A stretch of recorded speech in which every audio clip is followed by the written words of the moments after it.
Hello, good friends, and welcome to Arthurian April, day 21. We are back on track, and we are going back to 2 episodes ago where we talked about Yvain, or the Knight of the Lion, and the author most famous for bringing that story to its full literary splendor. You've heard me bandy this name about, just like Thomas Malory. This is Chretien de Troyes. If you know even a little French, you may first ask, well, doesn't his name just mean a Christian from Troy? Troyes. Yes, it does. And in fact, though we have an incredibly rich literary inheritance from Chrétien, we don't really know much about him. So he was close to a contemporary of Marie de France.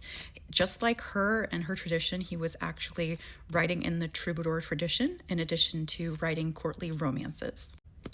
Unlike Marie, he was actually sort of associated with the court of Eleanor of Aquitaine's daughter, Marie of France, and their very, very beautiful sort of literary tradition at their court. You may not have read Chrétien before, but we really have him to thank for so many of the things that are part of what we consider the Arthurian canon. I have read theories all over the place that Chrétien was actually a woman, or perhaps someone in Marie de France's circle.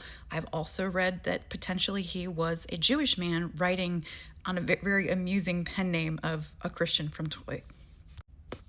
Regardless, what he was able to accomplish is, quite frankly, one of the most impressive bodies of work that you see in the 12th century. And yes, can you tell I'm a fan of the 12th century? There was so much cool stuff happening at that period of time as Europe was sort of emerging out of this kind of curious early medieval period and establishing courts and becoming, kind of living its own myth. And at that same time, you see the rise of Arthuriana. The big difference between what we see before Chrétien and what comes after is that he is writing stories that are narratively complete. What I mean is, up until this point, we have lots of poems, we have triads, we have lays, we have songs, but no one had really worked to make these comprehensive tales the same way. And as his stories are completed, he never finishes his Tristan or his Percival story, and he refers to a Tristan story that is not, we don't have. But these are the pieces that completely inform everything that comes after it from a structural storytelling perspective, because they have a beginning, a middle, and an end. And when you read the stories that he has left us, you get this sense that it's sort of a precursor to the novel. And that's a pretty big deal, because this idea of a long composition intended to be read in these sort of chunky stories is very, very new at that time in the West. And though we know that it's unlikely that he created everything in here and we don't know his sources, because sources were really hard to find at that, to go back that far. There is a sense that he had traditional learning and training in things like Ovid's Metamorphoses and some of the other Greek and Roman traditional stories of the time. And you can tell by the writing, it feels very much like Chrétien is trying to do the version of those stories for the Western European audience. And here's a couple of things that we have Chrétien to be thankful for. One is the Holy Grail. Up until his stories, we don't have much of anything referring to a Holy Grail. Now, there are all kinds of holy artifacts. There are many, many in Welsh and overall Celtic lore, just like many, many other myths out there. But this idea that there are three and that they are tied to the larger Christian story and that they are sort of imbued with holy power and that the people who seek them should be pure of heart, that is all from Chrétien. You also have the appearance of Lancelot and Guinevere as the courtly love example and the affair that is happening behind Arthur's back. He is also the first author to pinpoint Camelot as the place where King Arthur and his knights hail from.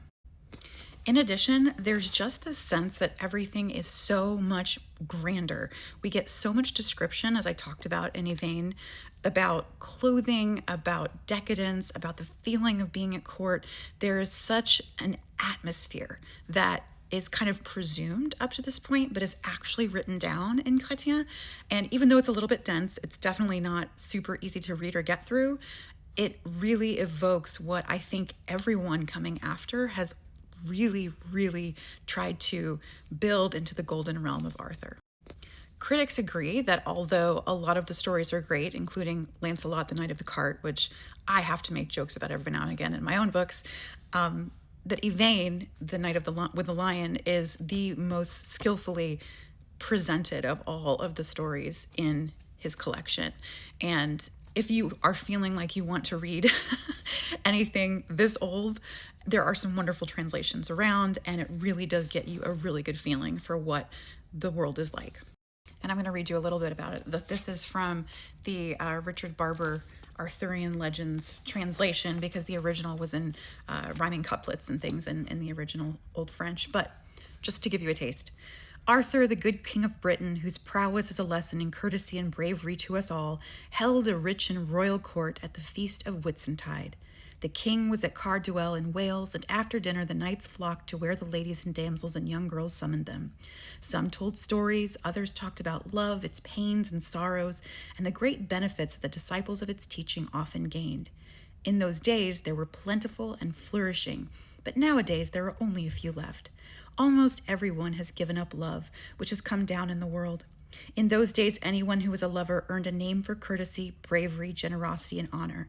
Nowadays, love is just a word, because those who have never felt love declare that they are in love, but they are lying, and people who are merely boasters without any right to do so tell stories and lies like these. But let us leave those who are still living to talk of the men of other days, because a courteous man dead is worth far more than a live rogue.